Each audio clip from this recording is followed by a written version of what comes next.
Hey everyone, I want to take a moment to talk about something really important: mental health and addiction. If you or someone you know is struggling with mental health or drug addiction, especially if they're facing chronic relapses or have a history of bouncing in and out of treatment centers, I want to recommend Baja Rehab. Baja is a premier lockdown treatment center located just 45 minutes from the San Diego border in beautiful Mexico. I've had the opportunity to visit their facility, and I can tell you firsthand it's not only stunning, but also equipped with everything needed for recovery. They offer comprehensive medical detox and have a dedicated team of drug counselors and specialized therapists. If you are ready to take the first step towards healing, call Shalom, the intake director, at 619-855-6368. That's 619-855-6368. Your loved ones deserve a second chance, so don't wait until it's too late. Reach out to Baja Rehab today. This is the Fuck Fentanyl guy letting you know if you or a loved one is injured in a motorcycle accident, then call 1-800-Lawtigers for a free case evaluation. We are available 24/7.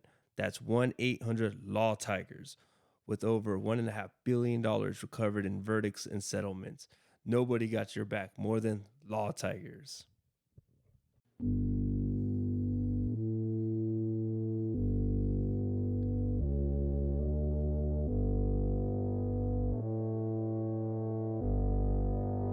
I can see the sun within your eyes, glitter like a million fireflies. I can see the sun within your eyes, like a million fireflies.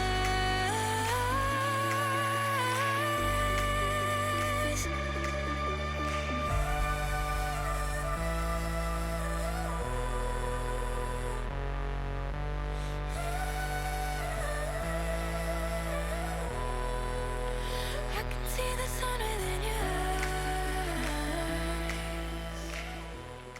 eyes. Realize by What's So Not and Abstract and Maya Monster. I can't read this shit. Awesome, man. I love it. It's a good song, you know. Hell yeah. I actually randomly do like this type of music. I just don't dig that deep into who does it. I'll just listen like yeah. Yeah. My name's Luis Romero. I'm the Fuck Fentanyl guy, and this is the Fuck Fentanyl podcast. I have my one of my models and my friend Alexis here. How you doing? Hi, I'm good. How are you? Doing great. I'm so glad we get to do this. I know it's been a long time coming. A little You time asked me coming. a year ago. I think and a year. That's what I was thinking. Yeah. It had to be like close to a year at least. I remember I set a date and then I got cold feet and I pulled out. But yeah, Hey, it happens. you caught me in a good time, I guess. Yes, on a good time. Hell yes. Yeah. I'll take advantage of that. There we go. So where'd you grow up? I was born and raised in Oceanside, California. Oh, okay. That's where most of my using and stuff happened. Also, I kind of ran around Carlsbad a little bit too. Okay. But yeah, so I was born and raised in Oceanside by my mom and my grandparents. Okay. And yeah, so I went to school there, all that good stuff. But yeah. But was it like a good little upbringing? So my father was actually in prison when I was born. There we go. The plot thickens. Right, the plot. Yeah. That explained that. Right. So he was in the feds when I was born. Okay. And my mom was 22 when she had me. So Wow. looking back, I'm like, my mom and I were kind of like growing up together. Like she didn't have me as a teenager, but Very young. 22-year-olds are still partying and Oh stuff. yeah. Oh yeah. And we mostly lived with my grandparents, and they did the best that they could with what they had. We lived in like a middle class area, Fire Mountain. My grandparents owned their home, so I didn't go to like bad schools or anything. Okay, yeah. There's definitely a lot of dysfunction in my family Sure, growing up. sure. Lots of yelling, Just- all that stuff. just like the almost- normal, the normal. the normal dysfunction. It is.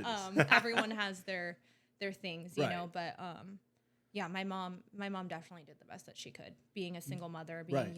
young, and like not having that parent, the other parent in the picture, Right. makes it difficult. Yes. So I kind of think that set the tone for like my relationship with my mom. It's not that I didn't respect her by any means. It was more like we were growing up together and she was more of like a friend, you know? So like when I kind of went the other direction and, gone into drugs and all the things and drinking, it was kind of like I had a disregard for the consequences and stuff. Sure.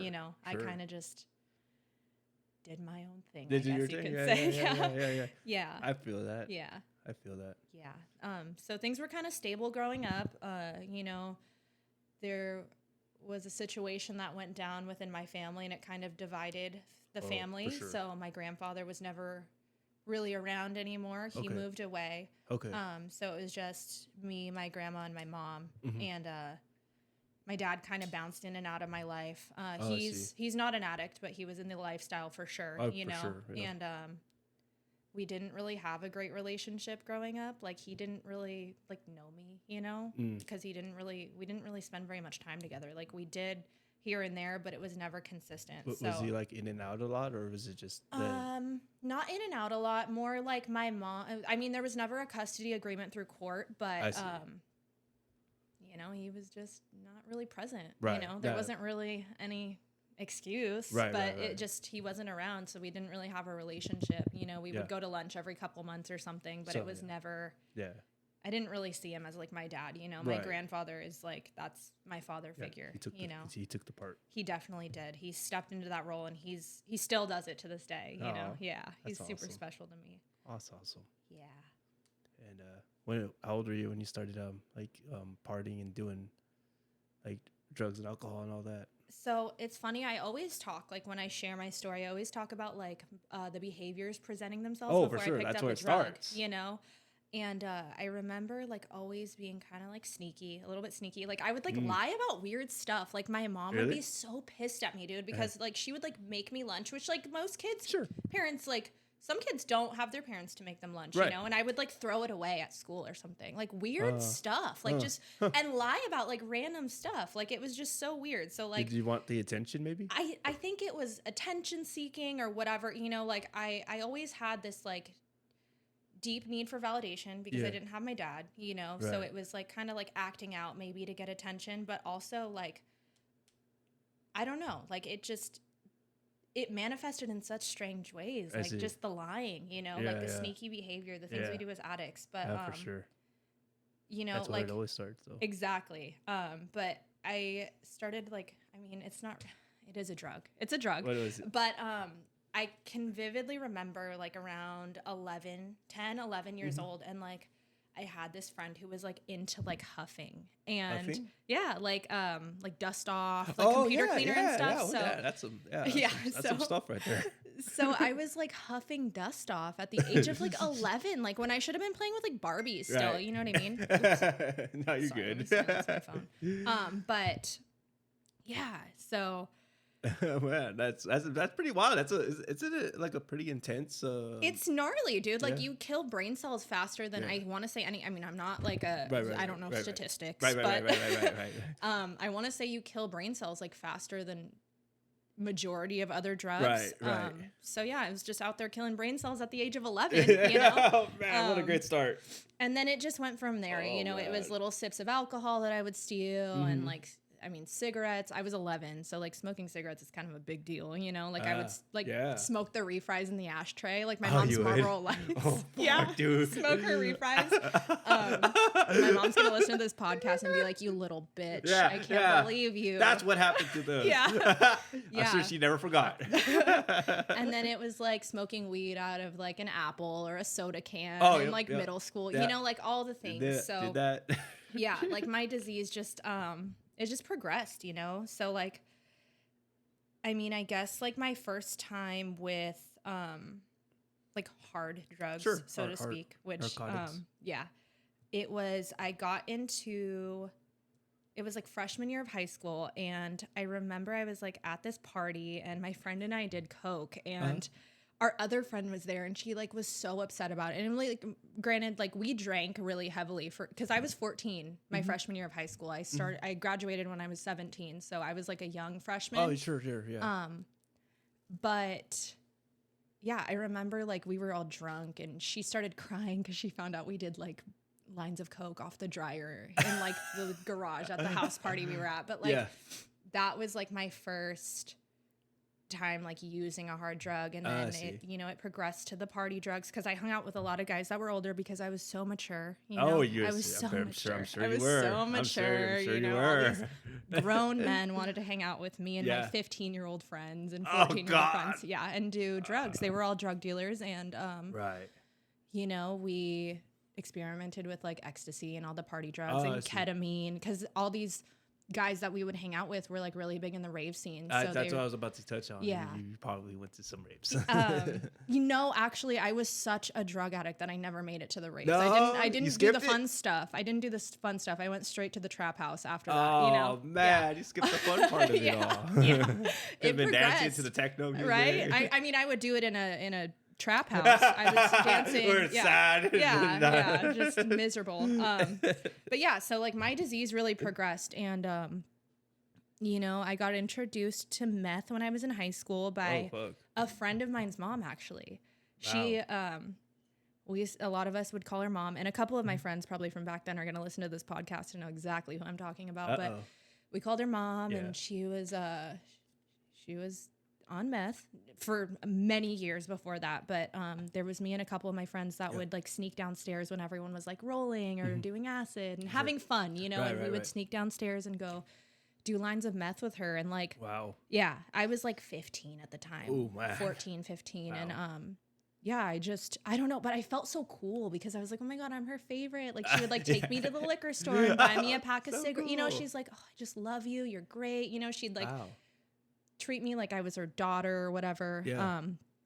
Yeah, just super inappropriate, you know. Now that I'm an adult, I look back and I'm like, oh my goodness, it felt like bonding. Yeah, you know, it was like, oh my, but I just wanted to be chosen, you know, for so long. Like I just wanted to be a part of, and like the drugs were such an escape for me because, you know, I didn't really touch on it when we were talking about my childhood, but I was always really insecure. Like I had this deep level deep level of insecurity, like self-loathing. It was really it was interesting as a child. Like I didn't like myself, you know, and like the external validation and the drugs really let me escape from myself, you know, like never felt like I, sounds interesting, but fit into my own skin, you know, like I wanted to escape, and like drugs and alcohol gave me that. And so did the external validation, you know, like anything outside of myself. And that, like, I am an addict, and using is just like, the drugs are just a symptom of my disease because I can do anything in excess. Absolutely. You know? Anything. But yeah, so my disease just like progressed. The one thing that my mom was adamant on me staying in a sport in high school. So I don't know how, but I was doing drugs constantly, going to parties on, you know, it became to a point where I was partying on like weeknights and school nights, and I would say, I'm staying at so-and-so's house. And my mom's like, okay, because I had grew up with all these girls, you know, and then they would say, I'm staying at her house. And then we would go to a party or whatever, you know, and stay out all night. But I was in volleyball all 4 years of high school, and I was actually really good. Yeah. You know, like I could have. I can see that. I can see you being a volleyball player. Why? Because I'm 5'10". Almost as tall as me. Yeah, I know. You're like, you better be doing something with that height. But yeah, so I was actually, I mean, I'm not going to toot my own horn, but I was pretty good, you know, and I loved doing it, and I was passionate about it. So like that was like the one thing, like I wasn't great in school, but the reason I wasn't great in school was because I was on drugs. Right. And I was partying. But like, I've now found like in recovery, when I went back to school, like I was a 4.0 student now, you know? Wow. And that's like juggling like personal life, work, all the things, you know? So in high school, it was just, I was preoccupied. I wasn't stupid. That's what I told myself for so long, Definitely you know? Not. But my disease kind of got in the way of it. You know, I was really busy getting high. There was a lot going on. But you had other things on your mind. Right? I got too much going on, dude. I can't go to math class. Sorry. But you know, the grades dropped, and like I could have really gone somewhere, but like my truancy and all the things, and my attendance with school and ditching and all the stuff. But I'm really grateful to my mom for like making me stay in a sport, you know, because it did kind of keep me grounded. And I think I really truly believe my disease progressed pretty fast in Sure. high school, but I really think it would have taken a different turn if she didn't have me stay in a sport, you know? So I'm grateful for that. No, but yeah, absolutely. Because Yeah. it depends. You have to be like accountable, reliable. Yep. You have to show up. And I don't know how they didn't end up drug testing me. I was high as a kite all the time. Oh my gosh, it was crazy. If you would have sucked, they probably would have. Right? They would have been like, we need to what's drug wrong with test this you. girl? You need to pee in this cup, girl. But yeah, like I said, like I graduated high school too, and I don't know how that happened. Like I just barely skated by. Like I failed math 3 times. I think it was like geometry. I failed the same class, and finally they like gave me this test at the end of senior year, and they're like, "Here, you need to do this so you can like walk the stage." Yeah. And I remember that. yeah, I walked the stage wasted, and like Nice. I don't know. It's just like right, such a winner. Yeah. But you know, like but the thing is, like, back then I thought I was so cool. Like, I was like the party girl in high school, and I had all the friends and all the things, you know, and I would go to all these parties and get all these invitations to parties. And it's like, look where it got me, you know, like, look where the cool girl ended up, you know, like, but I mean, I don't know. It all played out the way it did for a reason, you know? But yeah, so I was like doing meth throughout high school and, drinking almost every day heavily. Yeah. And I didn't even touch on this, but also Xanax became a really big problem for me too. Like that was my thing. And yeah, that's a bad one. Yeah, that's when like I'm not gonna incriminate myself on this podcast. No, don't do it. Yeah, allegedly there was some things that happened when the Xanax came into the picture. But yeah, so teleportations going on. Yeah. The fingers got very sticky when Xanax came into the picture. So that's all I'm gonna say about that. But yeah, got it. Yeah, and then I graduated high school, barely walked the stage, and I was like still using, and I would like, my mom would be like, you need to get a job and you need to do this. And like, I would like disappear for weeks on end, you know, like my mom, I would stay at this friend's house or that friend's house. So I was kind of like couch surfing and staying at my mom's. And then, I went to this like trade school. My dad like came back into my life. I mean, he was here and there periodically, but he was like, you need to go to school. You're out of you're out of high school. Like you got to do something. So I went to school for dental assisting. Oh, okay. I got my certificate. I don't know how. I was blacked out for the entire and on meth the entire time I was in school. But so did the meth help maybe? Like Adderall, like it made you focus? Well, when you take meth, when you do meth and take Xanax, it doesn't. I guess not. Yeah, it's counterproductive. You know, yeah, it's counterproductive. So, but I walked the stage and I got my certificate, but it was rough. You know, like I was like still partying, still using. Like I would show up. I would leave on like my internship and I would go and like drink or, you know, get high or whatever. But it was just chaos. Like I was comfortable in the chaos because that's all that I knew. And I thought that's like what I deserved kind of, you know? I didn't know there was a better way to live. You know, I had no understanding. I didn't really know people like that got clean or like went to meetings or anything, sure, you know, and if I did, I'm probably like, yeah, whatever, you know, like stay away from me. I'm good, you know? For sure. But yeah, so yeah, just, I mean, like anyone else, you know, my disease progressed and, you know, I lost a really good friend of mine, when I was 18 and he overdosed and, yeah. You know what on? It was fentanyl. And, you know, I was only doing like meth at the time. Only meth. Only Excuse meth. me. Just a little meth. No, I was doing whatever I could get my hands on, but mostly meth, you know, and I had this like level of like self-righteousness. Like I'm never gonna be a junkie, you know, because I had done Oxy before, like when I was like 15 and I hated it. And I was like, I'm never gonna do that, whatever. So I lost, you know, one of my really good friends to a fentanyl overdose. And I didn't know that I did fentanyl that night. I thought it was ketamine and I did it and I overdosed also. And no way. He didn't make it, you know. And that really shook me up. And I feel like, you know, when they lose someone significant, like people go one of two ways. And it just took me deeper into my disease, you know. Absolutely. And then I started doing heroin. So I started doing heroin at 18. And I remember when I first got clean, I was like, I only did heroin for like 2.5 years. But it's like only. And that 2.5 years. was enough for me, you know, because I got clean when I was 21, which, wow. yeah, it's still crazy to say that. I've never had a legal drink, dude.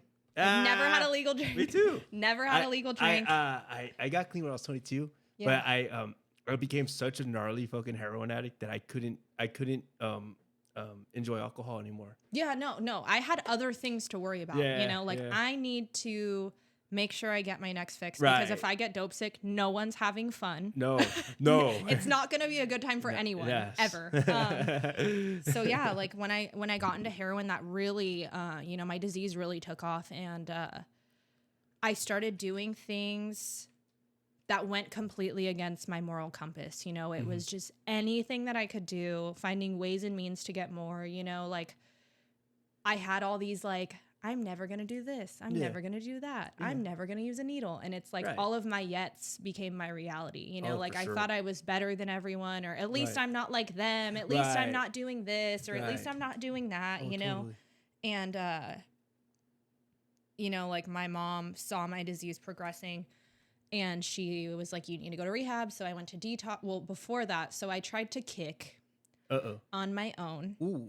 And I used to get this really bright idea that I'm going to do a lot of meth to get clean. I don't know why. I don't know why. I think this is a universal experience with anyone that has done opiates. If you're a heroin addict, you've done it once. At least once. But like, you know, and then the other drugs I was on, you know, I was on benzos and I was trying to detox myself off of drugs without any medical supervision, and I ended up having a seizure the night before I went to rehab for the first time. So they sent me to detox because they were like, you cannot come here. You are like, we can't take care of you here. Like, we don't have the medical supervision. Right. So I went to detox. Good Detoxed. Good idea. Kicked, whatever. You know, there were people using in detox. And this was my first Yeah.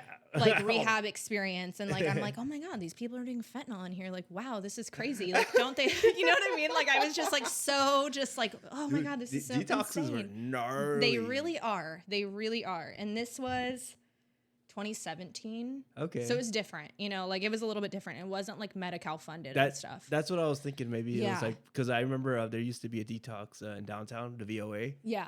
And everyone, I swear to God, everyone that's been there told me they get loaded while they're there. And It's crazy. And they get strung out still. And they I went to the one in Lemon Grove. I'm not going to mention names, Sure. but we know where that is. We know what I'm talking about. I know, the Lemon I know, Grove, I and know, there's I a know, women's program and a men's program. I know. That's the one. So I went there and I detoxed, and I got out to this program that was like AA based, and it was faith based also. Kind of faith based, and a little touch of faith. and it was a men and women's program, and it was like you phase up in the program, and it's in Oceanside, and they have like they provide services for the homeless community. I know what you're so they talking had about. a men and women's program, but you have to do like service, and like me, I'm a selfish addict. Like, what do you mean I have to work for free? You know, like I was lazy and I had no morals or anything, you know. So I was like pissed that I was in this program. How dare you do that? And then I was there for, I want to say a little under 30 days. I got like 29 days clean, maybe well, sober, whatever, you know? Sure. And I called my mom and I was like, I'm leaving. Like, I don't want to be here anymore, you know? So then I went down to Mexico with a really good friend of mine, like that same week. So I got drunk the day I left rehab. Yeah, of course. And then after that, I ended up in Mexico within the week. And it's like, just God. that's just my disease in a nutshell, you know? Was it a good time in Mexico? No, it was awful. I had a horrible time. Not a nice little Don't vacation. remember 99% of it, but it just, And then my disease just took off. And, you know, like when we relapse, typically it gets worse. Right. You know, we pick off where we left off. Absolutely. If not worse. And it got worse and things got really ugly. And I was in and out of county jail. And you know, there's always a guy. I met a guy. Uh-oh. I met a guy. You met a guy. Yeah, I met a guy. And a gentleman? I wouldn't go that far, but and you know, this guy, he, like I said, you know, I was doing things that went against my moral compass and just finding ways and means to get more, and he met me and he's like, let me save you. I'm gonna save you. You don't have to do these things anymore. Oh my You can God. come live with me. So I went and Uh-huh. lived with him in Fallbrook. Okay. And it was really abusive, really toxic. It was not a good situation. And you know, Yeah. like I had a part for sure. Like Uh-huh. but that's where the drugs were, so I stayed, you know. Of course. And we caught a couple cases together, and Oh shit. yeah. So I would get like, you know, I'd go to jail and I'd do a week, and then I'd get out, and then they would OR me, or I would get, you know, a dry run in court, so they'd let me out. So I racked up all these cases like back to back to back. I don't know how this happened, but like now I know it's the God of my understanding Absolutely. working in my life, even though I thought it was like horrible. I was like, oh my gosh, this is so bad. Like my life is terrible. But Right. Of course. you know, I was like strung out and in this abusive relationship, and I always talk about my recovery journey starting before my clean date, you know, and my clean date is August 8th, 2019. So I have 5 years and some change, but Oh fuck yeah. I always say that my recovery journey started April 20th, 2019, because like I said, I was in this abusive relationship, and it was really bad. It was to the point where, you know, my mom, her and I have talked about this now, you know, unfortunately, like this person died in his disease, you know, a couple years ago. He passed away of a fentanyl overdose. Oh fuck. And you know, my mom and I talked about this, but she was like, I was afraid he was going to kill you, you know, like it was really abusive and It's toxic. a drug of its own. Yeah, it was not good. And I had the blinders on for sure, because it was like, I just thought I was so in love, you know, and like that is not what love was. I had no idea, you know, I had no idea. I truly did not know what love was until I found the rooms of Narcotics Anonymous. No, absolutely. Oh, Am I allowed to say that? yeah. That's fine. Okay. Found the rooms. Yeah, I there you go. apologize. The rooms. There you There go. we go. But yeah, you know, like, and I was out all day, and I had been out for a week. So I got released. I was being held on a couple cases, got released, was out for a week, got strung out again already. Of course. Completely strung out. Right. And, you know, I hit my Connect up, and I was waiting at my grandma's house for my Connect. And we had been out all day, my ex and I, and we were sitting on the couch, and I was sick, like, I mean, sick, like bad, you know? And my mom comes in the house, and it's like midnight, and I just hear her say, "Hey, Alexis, you need to get up off the couch." So I get up off the couch, and I see Oceanside Police Department, suited and booted, coming in my grandma's house. And I look at him, and I'm like, "You brought the cops here? Oh my gosh." And I'm like cussing him out. I'm screaming. My grandma's sitting there. It's just pure and utter chaos, right? And I'm so angry at him. I'm irate. And I don't think like maybe they could be here for me, you know? Nah, no, of course not. Me? No. No, nah. Yeah. Has nothing to do with your Right? core obligations. No, not at all. It's him. Totally. It just shows my way of thinking, right? Yeah. I'm painting a picture Yeah. of the way of thinking. Yeah. But yeah, so they come in, and they were like, "Is your name Alexis Martinook?" And I'm like, "Yeah, it is." So I put my hands behind my back. They arrest me. My grandma's screaming, freaking out. She's like, "She's been out for a week. You can't take her again." She's panicking. And it's Easter. Nice. Easter Sunday, getting handcuffed in front of my grandmother, you know, and I'm screaming. It was just a whole thing. So my God. they book me in Vista, which I'm a frequent flyer there. Yeah. So they're probably not surprised that I'm back, you know, and I went in there, and I was like 110 pounds probably. I looked awful. Like I looked horrible. And they tried to take me out of the house with like no shoes on. So it was just really bad. Like I'm sick, and it was a whole thing. So I was like, just house me. Like no one's going to bail me out. Like it's just not going to happen. So they housed me, and I remember I'm like laying there, and I'm just like, dude, what the fuck did I get myself into again? Like I'm here again, dude. Like I can't believe that I'm like right back where I always end up, in jail, kicking, sick as a dog, like feeling like crap. And they kept waking me up to re-roll me, because I had all these cases that were like coming in, and oh God. yeah, they're like knocking on the door. We need to re-roll you. I'm like, are you serious? So I get up and whatever. So I'm in there, and I know I'm not getting out. And my grandmother has this friend who has friends who are in the rooms, and they were friends with someone that was the director of an anonymous 18-month outpatient program. Oh, okay. And it's a super intense program. They always say it's like jail with a big backyard. And I had exhausted all options. So there was like no, like, we're going to release her to a program because they had tried to do that. Like there was no, like, it's either you do time or you're going to do this program. And I'm like, okay, cool, whatever. And then, of course, I'm in jail. So everyone's like, you're not going to do it. You're going to relapse, this, that, and the other. This program sucks. Like, you can't stay clean out there. Typical jail talk. And I remember I was on the phone with my mom and I said, you know, I think I'm just going to max out. Like, I just want to do my time. And of course, the X is in my ear. Just max out. We can be together when you max out. I'm going to do my time. And I'm like, oh, okay. You know, whatever you want. Maybe we'll be homeowners and, you know, like start a family. Because I'm like delusional, you know, not knowing that this man is my abuser. You know, oh my God. So I'm on the phone with my mom and I tell her I think I'm gonna max out, and I don't want to say this is exactly what she said, but she said something along the lines of like, I don't want to bury my daughter, like you're gonna die if you max out.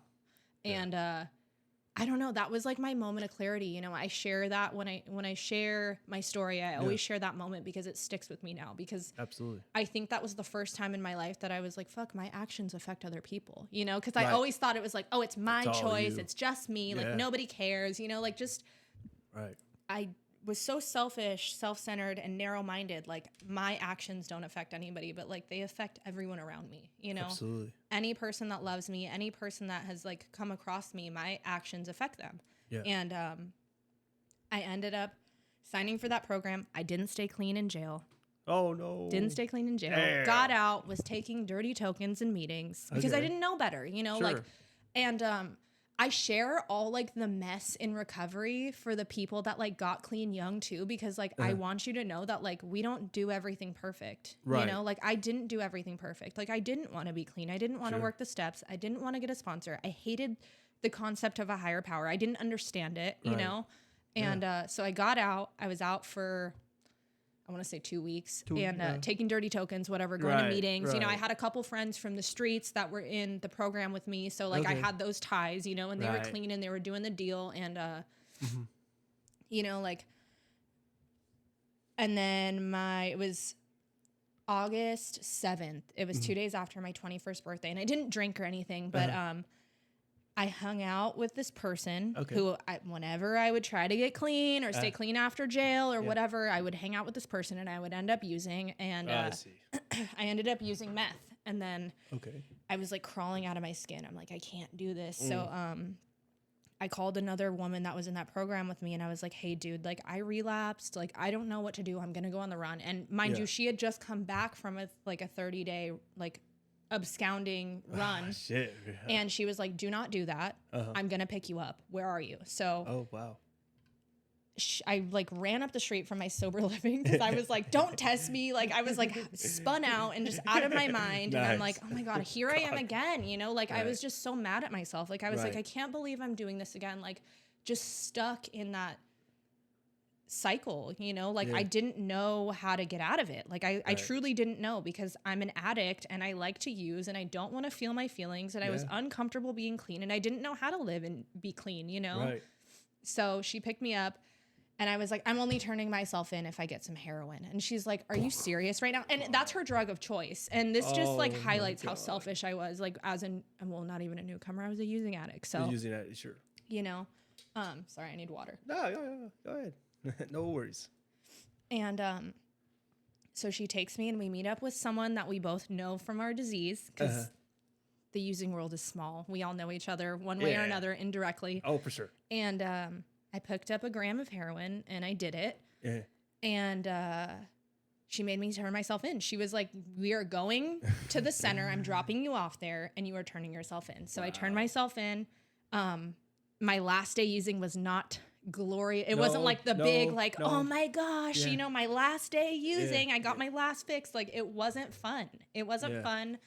I was angry with myself. I was ashamed, you know, and I remember, I mean, kind of remember, because mind you, I had just done a disgusting amount of drugs, you know, and like doing a gram after, you know, being clean.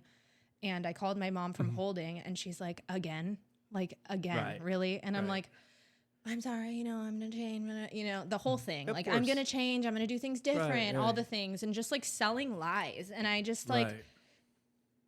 so I Just talk.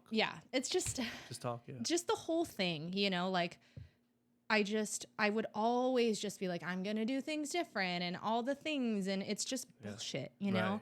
And I would never change my actions. And so I'm sitting in jail, and this program had told me like, we're gonna produce you in court, whatever.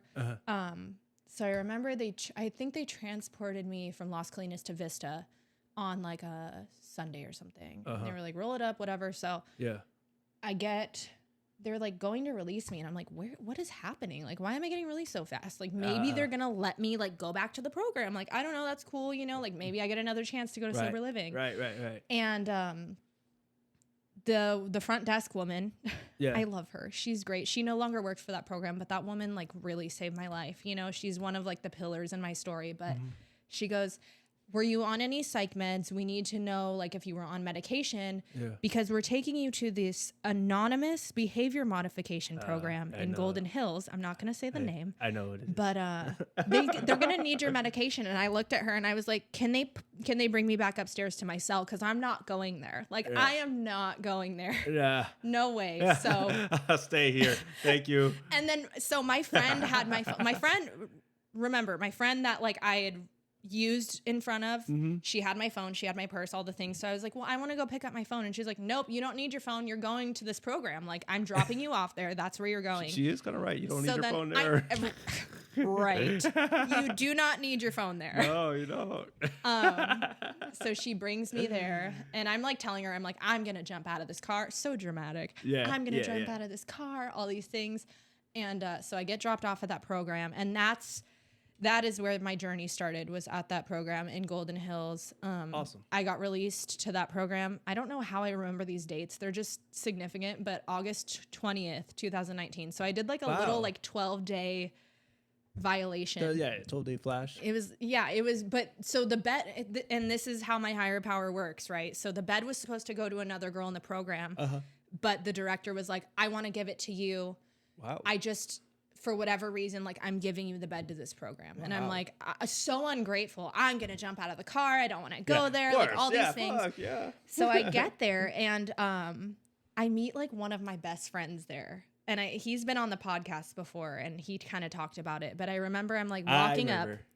I'm walking up, and I'm this scared little 21-year-old girl. And I'm at this co-ed program with all these guys that are fresh out of prison. And I'm just like, ooh, oh my gosh. Soulmates? You got a potential one? How did they let me go to that program? I don't know how this went down. I don't think the director knew they were sending me to the co-ed house. But anyway. Probably not. But you know what, though? Like, I always joke about that, but I learned how to have great platonic relationships with men. Like, I learned how to respect myself and how to have men respect me, you know, like, and, so I remember I'm like walking up to the smoke pit, and I'm in my like little ripped jeans and my crop top and my little snakeskin shoes. And like the counselor is like, you are not wearing that here. Oh, no, for sure. And I walk up, for sure not. And I hear, damn, bitch, I love those shoes. And, you know, like It's awesome.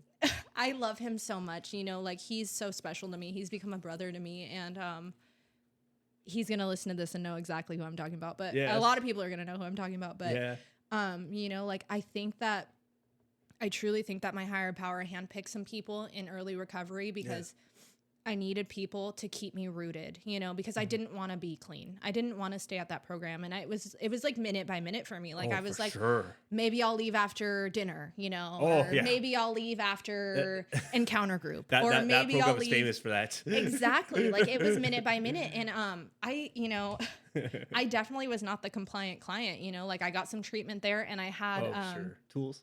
Yes. Oh, I had some tools, and I was always in that hot seat, and I was still a knucklehead there, you know, like I was still a knucklehead, and I was breaking rules, and I was side tripping and all these things. And, you know, but I still completed the program. Like I didn't get kicked out, and I don't know how. And like but I keep going back to the higher power thing, but Right. my higher power walked me through that, you know, and I didn't know that. Like, I thought like, it's me that's doing this, you know, like Right. I'm getting through this, but it's like, no, like my higher power is walking me through this, like hand in Right. hand, you know? Absolutely. And so I completed that program, and everyone was really scared for me to go to North County, because that's like my stomping grounds. Right. I would assume that too. But you can get clean in your stomping grounds and stay clean. That's you know, right. you can get clean if you are ready and willing. You can stay clean wherever. I'm a firm Yeah. believer in that. Like, Oh, yeah. obviously, I don't recommend going and living next door to your dealer or anything. You know what I mean? Right, But like, right. I was like, it was more of like, I wanted to stay clean on like a resentment almost. Like, it was like, fuck you, I'm gonna stay clean, you know? And Yeah. I proved everyone wrong, and I did stay clean even when I didn't want to. You know, and I didn't Right. want to get a sponsor, and I didn't want to work the steps. And Yeah. this, you know, I went back to my anonymous 18-month program, Okay. and I was in sober living, and I didn't want to get a job, and I didn't want to do this. And because I was so stubborn, and like, I don't know, I think that I had a problem with authority, and I just like didn't want to like do what I was told, you Yeah. know, like I never wanted to Fuck do what I was told. So yeah, I don't know. Obviously there. I don't recommend it, you know, like Right. there's always an easier way, like surrendering, but I was like, why? Right. Like, I always wanted to know why. Like, I'm not going to surrender. Like, what does that mean? Like, I thought surrender was like weakness, but like now Yeah. I know that I was so wrong, Oh, you for know? sure. And so, you know, like I said, I got clean when I was 21, and Yeah. it was hard and it was uncomfortable because all my friends are still partying and using Oh, and for sure. Yeah. having fun. And like, why am I the one that has to like go to meetings and get a sponsor and work Right. the step? You know what I mean? But like, I wouldn't have it any other way today. I feel that. I 100%. I've do It's that hard. exact same thing. Yeah. It's hard, Yeah. dude. But like, I thought my life ended when I got clean. You know, like it was just getting started. Like, life was so small for me. Like, it was like just hanging out at the Motel 6, you know, like hanging out at the Travel Lodge, like Yeah. all, you know what I mean? Like, it's like, wow, I'm Big really things. living it up, you know? Big But things it's like, here. no, like, I don't know. It's just so beautiful. Like, I wouldn't change any of it for the world. You know, like I walk through a lot of really painful stuff, even clean, you know, like Yeah, absolutely. life hasn't been perfect. You know, I No, was for in that sure. program, and I've lost some friends, you know, like Right.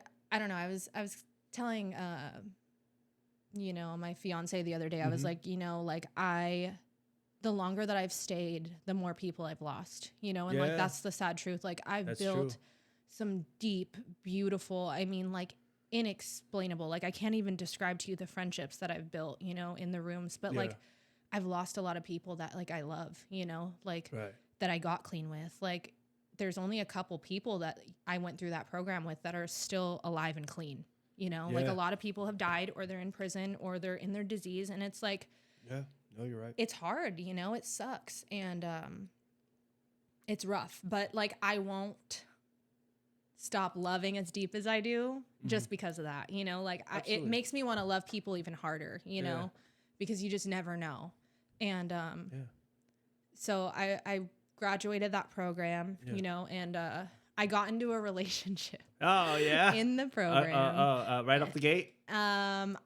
Fresh out of my inpatient. Okay. So I okay. had So fairly new. And 4 months clean. Okay. maybe. Okay. And I 4 got in months. this relationship, and I was with this person for like 4 years, you know, Wow. 3 years, 3.5 years. Okay. That's some time. It was a substantial, it was the longest relationship I had ever been in, you know, Right. like, and so we were together. We were both like sober living managers and stuff, you know, and okay.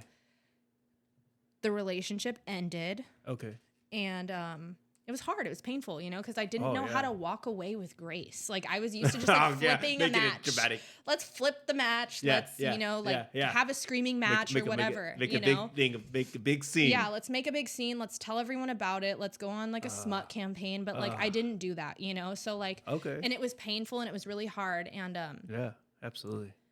you can walk through hard things and stay clean, you Yeah. know? And like, I didn't know that. And it was painful and it was hard. And like, I got to this point where I was like, I want to use. And it's like, now in hindsight, like nothing is worth getting loaded over. Like, I have Okay. watched people have their children killed or like lose their husband or, you know, their mother and like stay clean through that. Like, it is possible and like nothing is worth using over. So, you know, I walked through it and, you know, it really, I had gotten clean in North Coastal. That's where I like grew up. That's all I knew. And this other person, you know, we were both in the rooms there.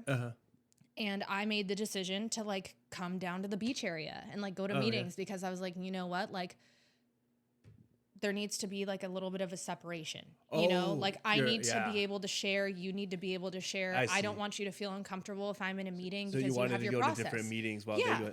Like, I totally get that. Like during this like rocky time, you know, absolutely. So I started going to meetings in the beach area with one of my sponsee sisters and her significant other at the time. And, you know, like I went to this meeting in PB and I started making connections with people and I was like, wow, this is really cool. You know, like it was just different. It was different. And, it was uncomfortable and it was scary because like I had like a little over 4 years clean at the time when this like had happened, you know, and I was like, fuck, I feel like a newcomer. Like I don't know these people, you know, like I'm like, damn, like I go from like walking into a meeting and everyone knows me and like, but you know, it was, but especially up there, it's like it's the same crowd usually. I know what you're saying. And then you go there, the other area, it's like. I'm just gonna say, you know, I go to meetings in the beach area. I have a commitment in like at a meeting in the central area, and I'm just gonna say nothing beats North Coastal. Oh, just saying. Wow. I'm sorry, guys. I'm sorry. I will always. I had to do it. Sorry, I had to drop that bomb, but I will always represent North Coastal. I will. When they ask for, you know, the announcements, I'm saying some North Coastal announcements, dude. That's just me. I rep it hard, you know, and my North Coastal people are going to hear this and be like, hell yeah. But, you know, like, that's where I got clean. That's how I don't know. It's like that area will forever be so special to me because like, that's where I like built my foundation. And like, that's where like, I learned how to be like a woman, you know, like I learned how to be a person. Like, the people up there really like they taught me how to live, you know, like I will forever be grateful for that. You know, like my sponsor, my previous sponsor, I really want to talk about her. You know, she walked me through my first 3 years of recovery, but that woman like really saved my life. You know, like she taught me how to do service work, like selfless service, you know, and, she just taught me so much, dude. She taught me how to stay clean. She taught me how to be a sponsor myself. Just so many different things. And like, I'm forever grateful for her, you know, and I switched sponsors at 3 years clean and I now have the same sponsor that I've had, you know, for almost, I've had her for almost 3 years now. Oh my gosh, that's crazy. Wow. Yeah. I'm on my second round of steps, my first round with her, my second round, but I'm going real slow. Slow and steady wins the race, I guess, you know? That's right. But, well, you already did it once, so it's not like, you know, huge rush. I'm going to work the steps till I die because there is always more to be revealed. Yeah. More will be revealed. I learned that, you know, too. I'm like, I'm grateful for it though. You know, I wouldn't change it. But this woman really walked me through that really difficult time, you know, when I had a little over 4 years clean, when I went through that breakup in recovery. Your second sponsor? Yeah. Oh, okay. She's so special to me. And, you know, I don't check in with her as much. Just because I don't know, like where I'm at right now, like I feel like my life is pretty balanced and I'm not a newcomer anymore. And I built this really beautiful foundation of like women in recovery that like I lean on. And like every time I stub my toe, I don't have to call my sponsor. Like I was like when I was a newcomer, like it was like, oh, this girl looked at me sideways. I need to call my sponsor. You know, I need to call my sponsor so I don't put hands on someone because she gave me a dirty look or, you know, she called me a name, you know, like, I don't know. It's just like, I call her for the big stuff. I also call her to check in because, you know, like that first sponsor that I had taught me like how to like ask your sponsor how they're doing, you know, like I dump all this shit on you all the time and I drop steps with you and like, you know, all my deepest, darkest shit. And I call you and then I hang up the phone and I call you and I, oh my gosh, this is happening. But it's like, how are you doing? You know, like she taught me that. And I love that actually. Yeah, dude. Like, what a concept that was for me. I was Right. like, wow, Right, like right. I just asked You my know, sponsor how she's doing, Yeah. you know, like she's a person, like she's a woman in recovery too that probably is going through her own shit. She's also Not an just addict. a servant of yours. Yeah, I'm like, what do you mean you're not here just to listen to my shit, you know? Yeah. I will forever thank like my predecessors in the program because they taught me everything I know. Like they taught me how to hold a job, Yeah. how to be a friend, how to be a woman. Like I had no self-respect or self-esteem when I first got here, you know, and like I keep saying like I didn't want to be clean, you know, like because I was 21, like I don't want to be clean. I don't want to get a sponsor. I don't want to do all this. But like these women taught me, and I always talk about the women because like I don't know, like I was always taught like women stick with the women, men stick with the men. I have some great men in my life, but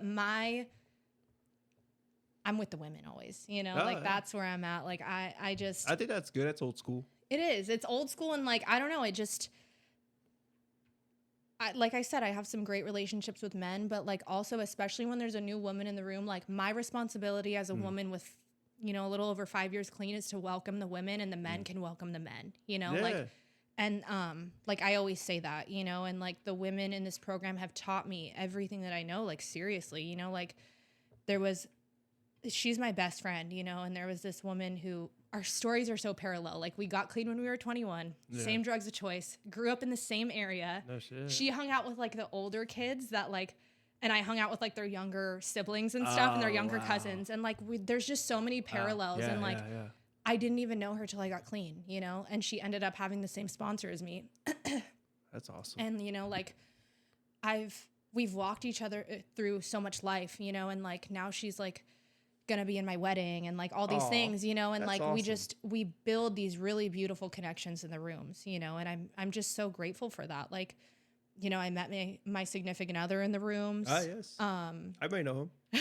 Maybe. He might have done the podcast He might before. have done the podcast, yeah. And that's like been a whole thing in itself, you know, like I met him a month after I got out of my previous relationship. And I was like on this thing where I was like, I'm not dating for a year. This is not happening. Like, no, we're not doing this. And I like called my sponsor and I was like, am I doing something wrong? And she's like, I don't think so. Like, why not? Just like see what happens, you know?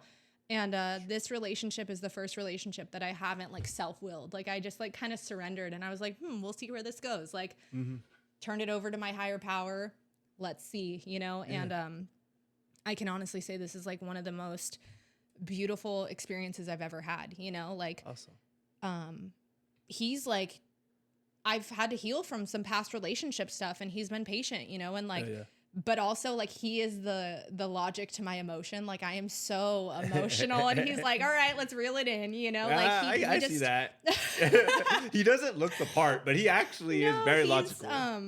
A very logical person. He's the most amazing man I've ever met, you know? And I'm just so grateful for that. And you know, like that's not like one of the promises we get from the program. You know, you don't get the relationship in the car and the house and all the things, you know, but like, as a result of us both sticking around doing the work, working on ourselves individually and like, you know, doing all the things they suggest, like we have this really beautiful life together, you know, and like, I'm grateful that like I stuck around because I almost missed it, you know, like I almost went out with 4 years clean, you know, like because I was in such deep emotional pain and I held on to my ass and the women in my life walked me through it and my sponsor walked me through it.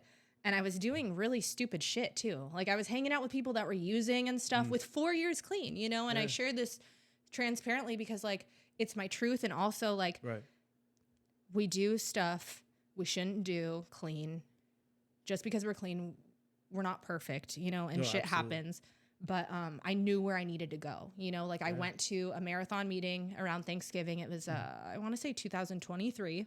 Okay. And I shared like, I want to use, I'm doing dumb shit, like whatever. And then the convention happened that weekend. Oh yeah. And it was like perfect timing for me. Like it was just higher power shit, dude, you know, like perfect timing, perfect place, perfect people. And it just like brought me back and like centered me in the program, you know, and it was, I don't know. It's been a journey, dude. Like it's been a journey. I haven't done anything perfectly, but what I haven't done is I haven't picked up even when I wanted to, you That's know? the only thing you have to do. Like exactly. Perfectly. I make mistakes. I'm sure I've hurt people's feelings. People have hurt my feelings, you know, shit happens and we lose people and we get more things and more people and build relationships and lose them, you know, and like, as long as we stay, things will work out however they're supposed to.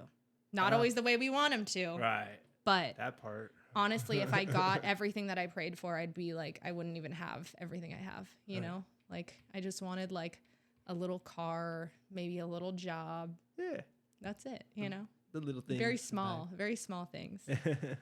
But yeah, I'm super grateful, dude. And it still like trips me out that like I have the life that I have, you know? Like it's pretty crazy. You know, I'm actually like, I talked about my dad earlier in the podcast, but you know, him and I are like working on our relationship now. And I have like a younger sister who like, we were 16 years apart. Oh shit. Yeah. Yeah. So I'm building a relationship with her. And then I have a brother who I want to say 5 years apart, a half brother. And, you know, I'm spending time with him and, awesome. you know, like I feel like this year for me is like about family. Like I'm really strengthening those relationships with my family, you know, and like, that's awesome. I don't know. I kind of like distanced myself for a little bit for a couple years. And I feel like I needed to like heal and work steps and kind of like get out of like the victim and the blame mentality kind of deal, you know, and like the pity. Right. And now I'm able to like show up and be present, you know, however I'm able to, you know, and yeah, I'm grateful for it all, dude, you know. Fuck yeah. Well, fuck Have I talked for almost an hour? Yeah, oh you're like at 55. I thought I was gonna have a hard time. I'm just been yapping. You're good. You're amazing. You've been through a lot, you know. So, you know, this all will come out, you know. Yeah. But I really appreciate you coming down here and fucking doing this thing. Thank you. I greatly respect you. I mean, I've been there. Your story is so relatable on so many levels. Yeah. So I really appreciate you coming down here and you know and I just again I really respect how much recovery you have. Thank you. Yeah, like I appreciate it. It's so awesome how self-aware you are and I really think you're a huge inspiration for a lot of young women out there. Thank you. I appreciate it. Thank you for having me. I'm glad that I finally made it over here to do this. It ain't too bad. It's not so bad. Well, thank you so much again. Thank you. Alrighty. Well, goodbye.